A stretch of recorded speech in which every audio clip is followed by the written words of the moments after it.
ወደ ሀላባ ሲምቢጣ ቀበሌ በሰላም መጣችሁ። እዚህ ምድር ላይ ተአምር ተከስቷል።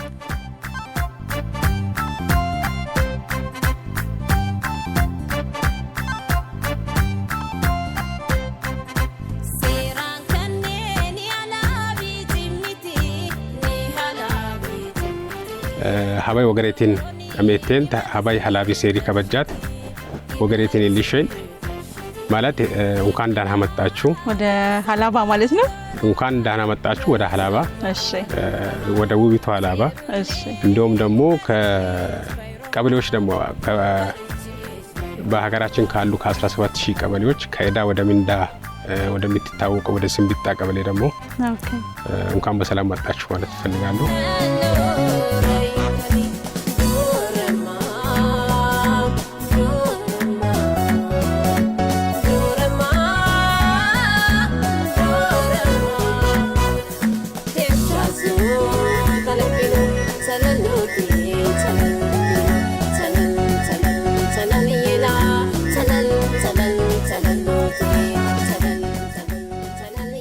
ከሩቅ ሲታይ የቆላው ፀሐይ ያቃጠለው የሚመስለው ይህ ስፍራ ዛሬ ግን በአረንጓዴ ምንጣፍ ተሸፍኗል።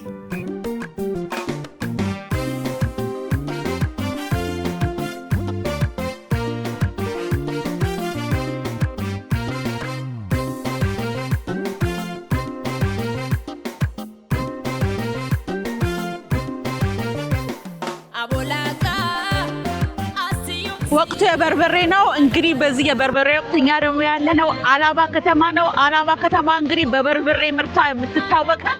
ይህ የምታዩት ደማቅ ቀይ ቀለም የሀላባ አርሶ አደሮች የድል አርማ ነው። ትላንት በድርቅ ይፈተን የነበረው መሬት ዛሬ በቀይ ወርቅ በበርበሬ ምርት አሸብርቋል። ይህ ማሳ ብቻ አይደለም፣ የቤተሰብ መዝገብን የቀየረ የድህነት ታሪክን የሰረዘ የምስራች እንጂ።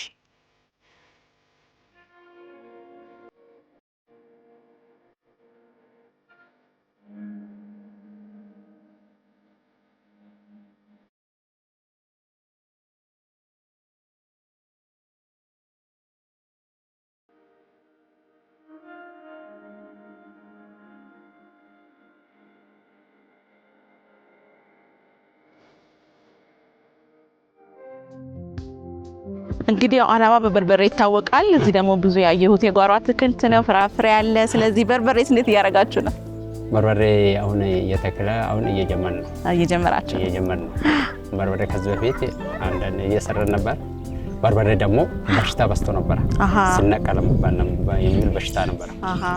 እሱ እንትን እያረጋው አሁን ግን መድኃኒት ለሁሉም ነገር መድኃኒት ተገኝቷል። ከዚህ በፊት እኮ እንትን የለም ግብርና ባለሙያ ምናምን የለም ነበር፣ አይመጣም ነበር። ግን አሁን ሲምቢጣ ሰው ማግባት ቀርቶ ከብት ራሱ አይገባም ነበር ወደዚህ ጭቃ ውሃው።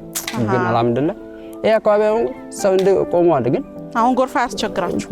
ጎርፍ ምንም የለም። አሁን ተመስገን ነው። ደስ ይላል። አልሐምዱሊላህ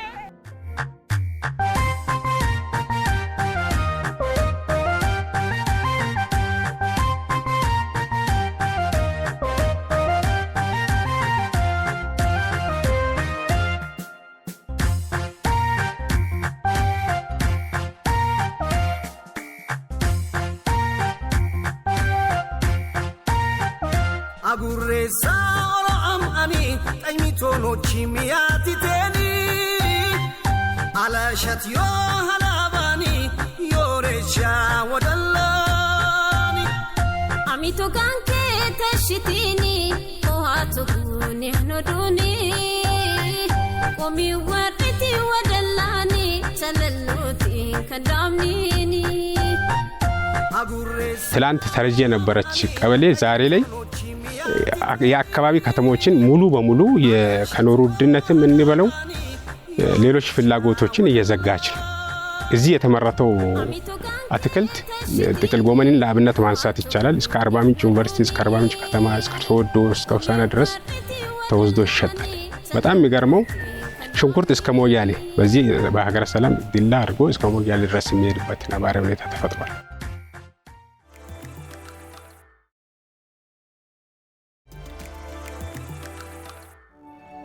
ይህ ሁሉ በረከት ከመምጣቱ በፊት የሲምቢጣ ሌላ ገጽታ።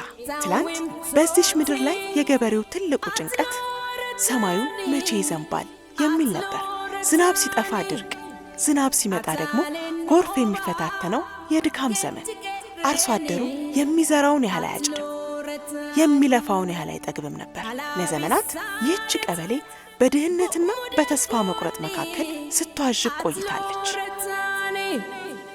ናዶሄ ሂንዴ አማሪሳኢ አትሎረታን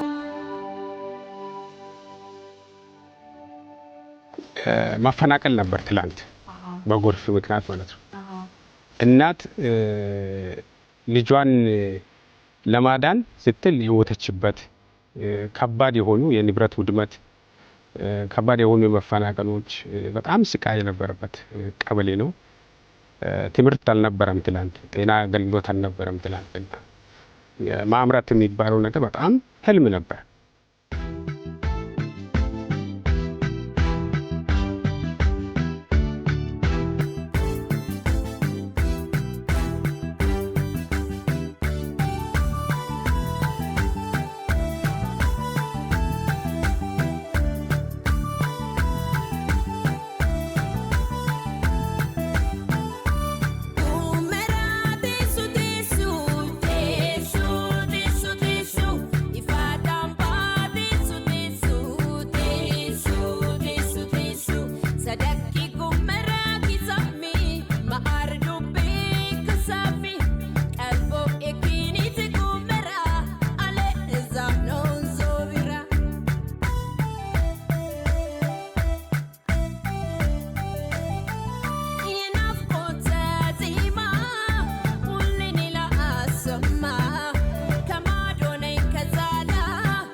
በትንሽ ጊዜ ለውጥ አለ።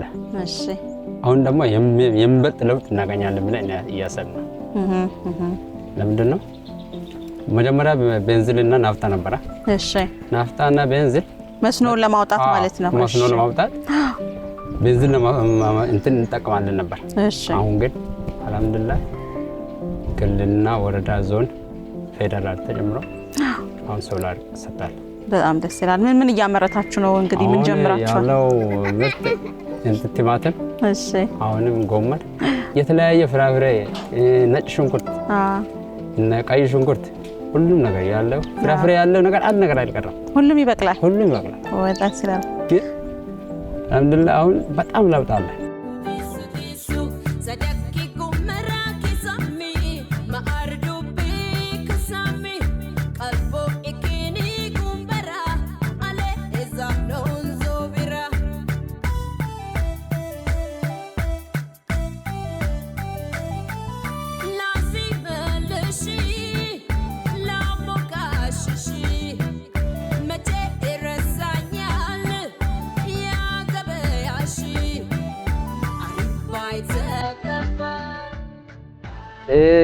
መስኖ ከተጀመረ በኋላ ሰው ከብዙ ነገር ድኗል።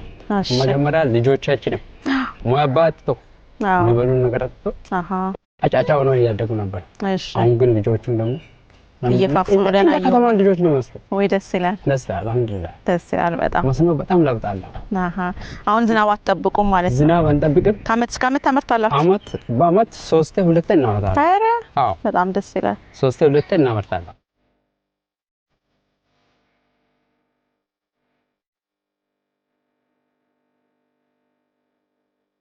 እሺ አትሻፋ ነው። ዛሬ ስተገናኘን ደስ ብሎኛል። እንግዲህ እዚህ የመጣ ነው የምትሰሩትን እርሻ ለማየት ነው።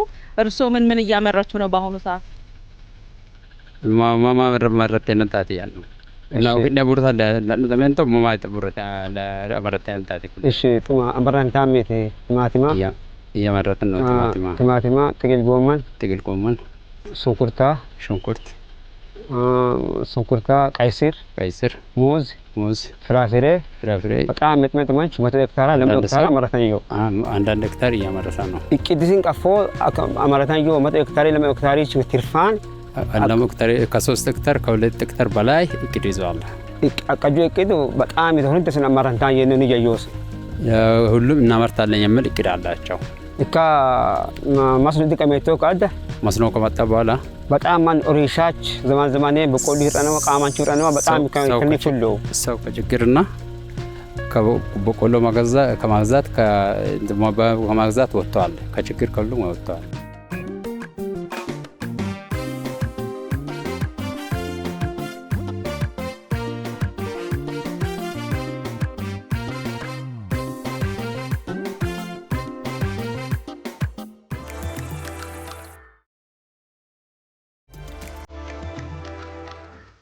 ይህ ታሪክ የተቀየረው ለዘመናት ገበሬውን ሲያቃጥል የነበረው የቆላው ፀሐይ ዛሬ ወደ ኃይል ምንጭነት እንደተቀየረ ነበር።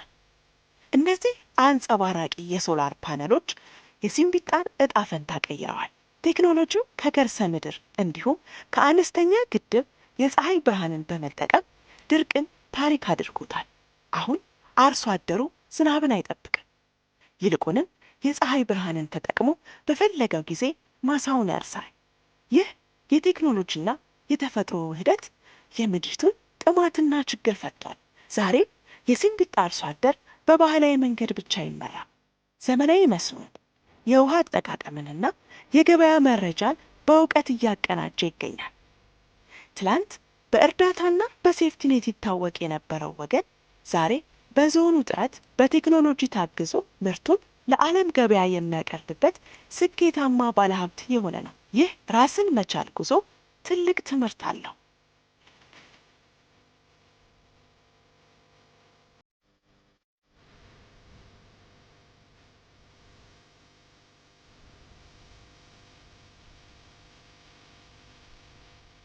ለዚህ መስኖ መጀመሪያ ያው ሽንት ቤት ሲቆፍሩ አርሶ አደሮች ውሃ ይገኛል።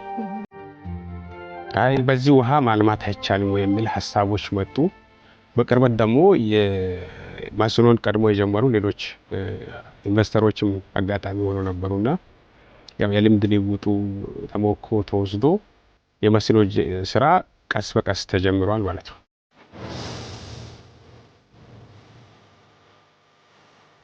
እንግዲህ እዚህ አካባቢ መስኖ እየሰራችሁ እንደሆነ ነው የሰማነው። ከዚህ በፊት ይህ አካባቢ ያለ መስኖ እንዴት ነበር ገበሬዎች የሚሰሩት የሚለውን ደግሞ እናንተ ከገባችሁ በኋላ ያለው ለውጥ ምንድን ነው የሚለውን የእናንተስ መግባት በተለይ እዚህ አካባቢ ላለ የገጠር ማህበረሰብ የሚያመጣው ለውጥ ምንድን ነው የሚለውን ሰፋ አድርገው ንገሩ። እንግዲህ በመጀመሪያ ይሄ አካባቢ የመስኖ ልማት ስራው እንዲሰራ የታሰበው በዲዝል ኢንጂን በሚሰራ ፓምፕ ሲስተም ለመጠቀም ነበር እና ትልቅ አቅም ያለው ዲዝል ኢንጂን ያለው እዚህ 160 ኪሎዋት የሚያመነጭ ዲዝል ኢንጂን ተተክሎ ነበረ።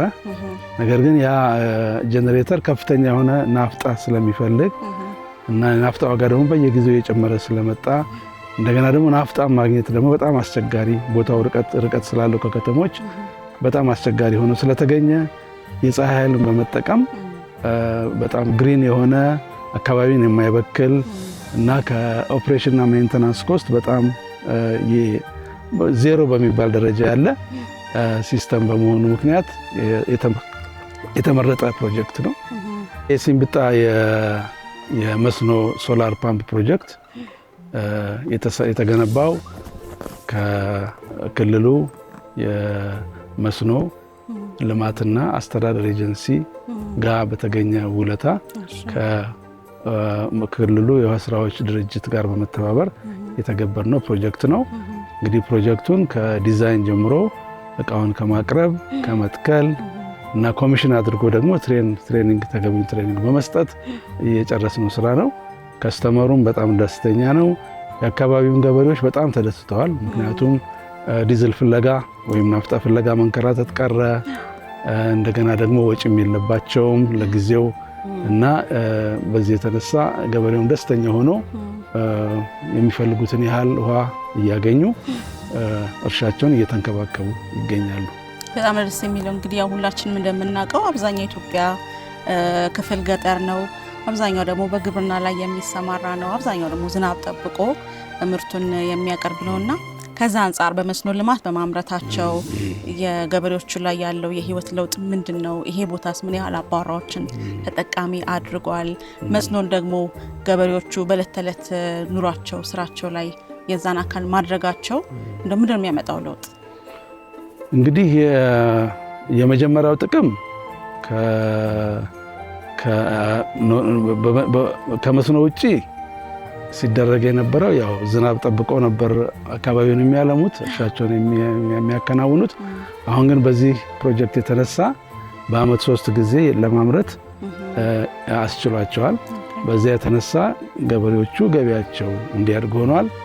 በዛ የተነሳ ልጆቻቸውን ማስተማር እንደገና ደግሞ የተሻለ ኑሮ መኖር የሚችሉበት ሁኔታ ተፈጥሯል ብለን እናምናለን።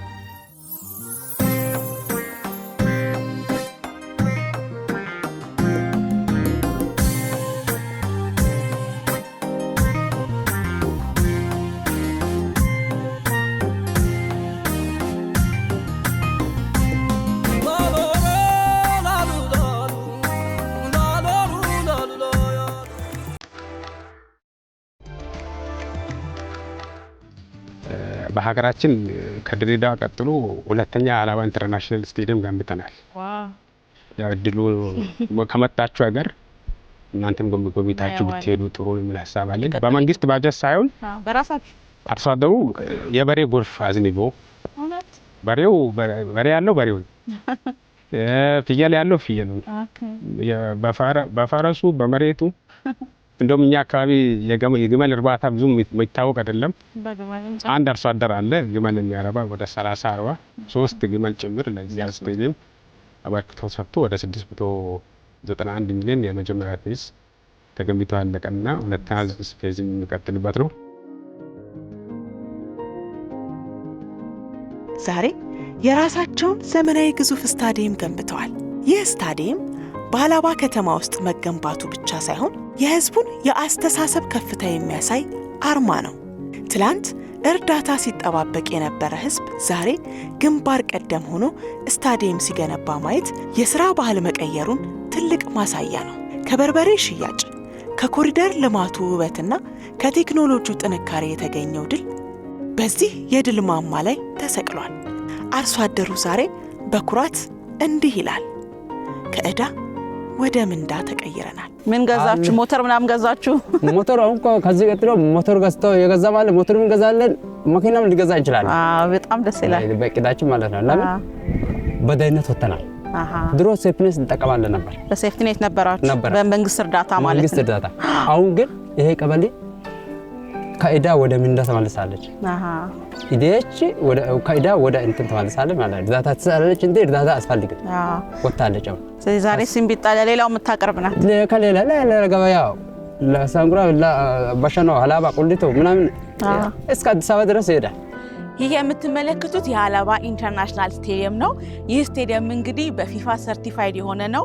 ባለፈው የሀላባ አዲስ ዘመን መለወጫ ሴራ የተከበረ ጊዜ የመጀመሪያው ፌዝ ተጠናቋል። እንግዲህ ሀገራችን ካሏት ስታንዳርድ የሆኑ ኢንተርናሽናል ስቴዲየሞች ተርታ የተመደበ ነው።